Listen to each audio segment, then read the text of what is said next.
why do we have this feast of the presentation of the Lord 40 days after Christmas? Why do we celebrate this feast on February 2? It is because of a journal that was discovered in 1887. In this journal, a woman named Etheria made a pilgrimage to Jerusalem, and the date is about 4th century. And she narrated in this journal what she witnessed and experienced in her pilgrimage in Jerusalem, especially the celebrations of the early Christian community, 4th century. And among the celebrations she witnessed and she described in her journal is the Feast of Epiphany. You see, this feast is very old, 4th century. The other feast that she witnessed was the procession in honor of the presentation of the child Jesus in the temple after 40 days that he was born. Now we have to understand that Jesus and Mary were faithful Jews. And under the Jewish law, in the religion of Mary and Joseph, a woman has to do two things after she gives birth. First, she has to present herself to the priest in the temple and to offer a sacrifice for her purification. Because a woman who gives birth is considered unclean after she gives birth. So she has to go to the priest to be blessed, and she has to offer for her purification. Now, without this ritual, she cannot join the worship in the temple. The second ritual is the presentation of the child after 40 days. The mother, the parents, have to bring their child to the temple to be presented to the Lord. And what we celebrate today is not the purification of Mary, but the appearance of Jesus, the Savior of the world, in the temple, the appearance of Jesus in the temple. What are the important lessons of this feast for our faith and for our community? 3. First, Pope Benedict said, Jesus entered the old temple because he is the new temple. Beautiful. Jesus entered the old temple of Jerusalem to become the new temple. We know that temple or church is a place of worship. It is a place to meet God. It is a place to experience God, to encounter God. That is why this feast is also called the Feast of the Encounter.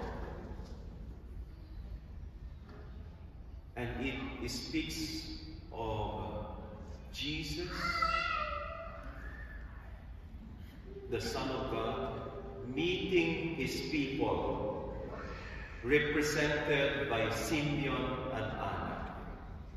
Simeon and Anna, night and day, worship in the temple. They represent the people of God. And Jesus entering this temple means he meets his people.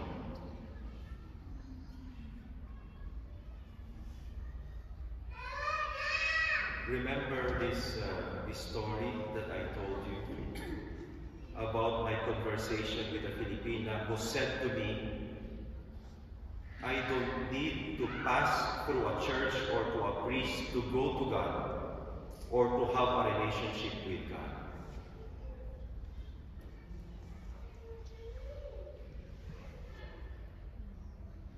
I almost told her, yes, you are not wrong, but you are not also completely right. But I don't want to go into argument, so I just respected his opinion, his personal belief.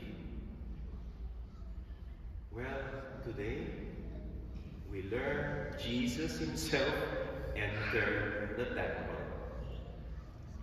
In our Catholic faith, Jesus is the new temple. How do we have a relationship with God? How do we go to God? We do not pass through St. Ignatius Church. We do not pass through Father Francis to go to God, to have a relationship with God. Rather, we meet God through the Mass, through the Holy Eucharist. Not through this place, not through me, but through the Holy Eucharist. And what is the Holy Eucharist? It is Jesus himself, the new temple where we meet God.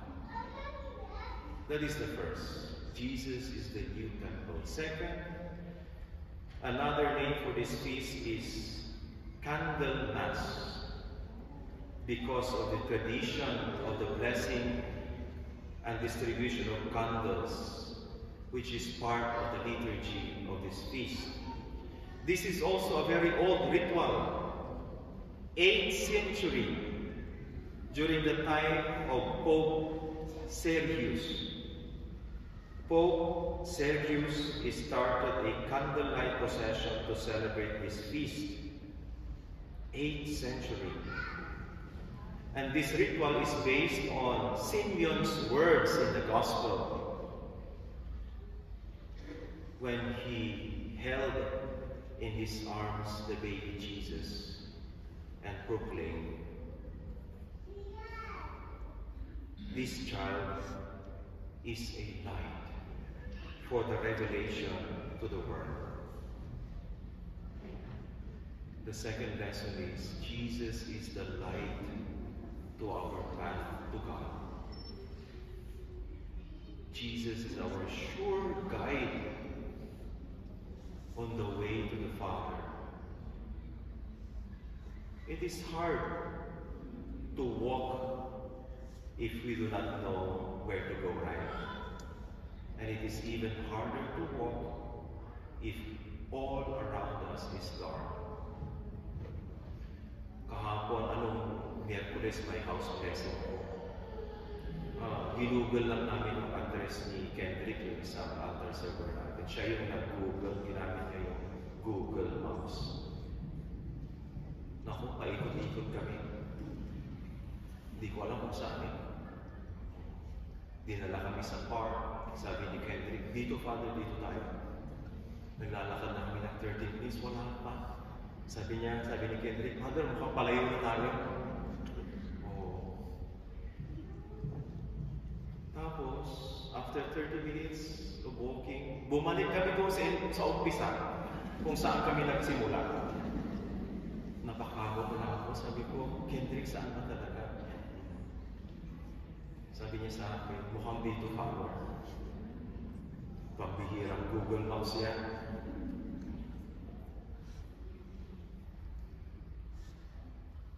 This feast reminds us, Jesus, who is from heaven, is our sure guide to heaven.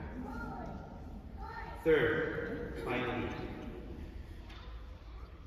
the Gospel reading tells us about the simplicity of the offering of Jesus and Mary. They did not offer gold or money, but 2 pigeons, 2 turtle doves. This reminds us that Jesus was born among the poor. That is good news, especially today, where majority of people in the world are actually poor.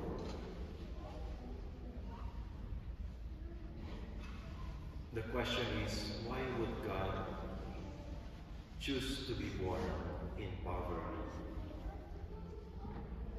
I already told you, God wants to tell us something very important. He could have chosen a much more exalted life context or privileged setting, but God chose to be born in a poor surrounding, in poverty. Why?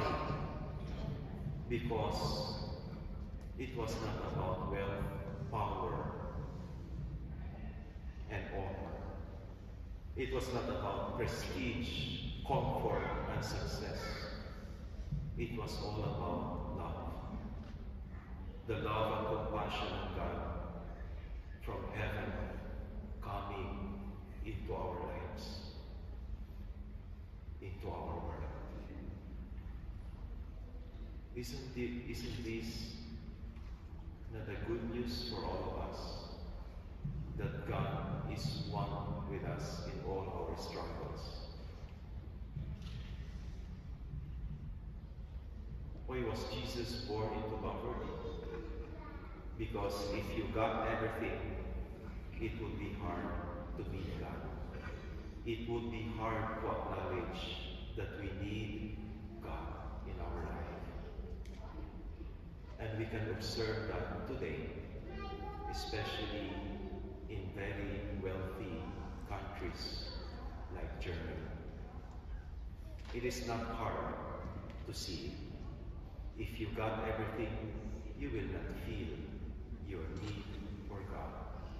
It is actually very hard to see and experience God.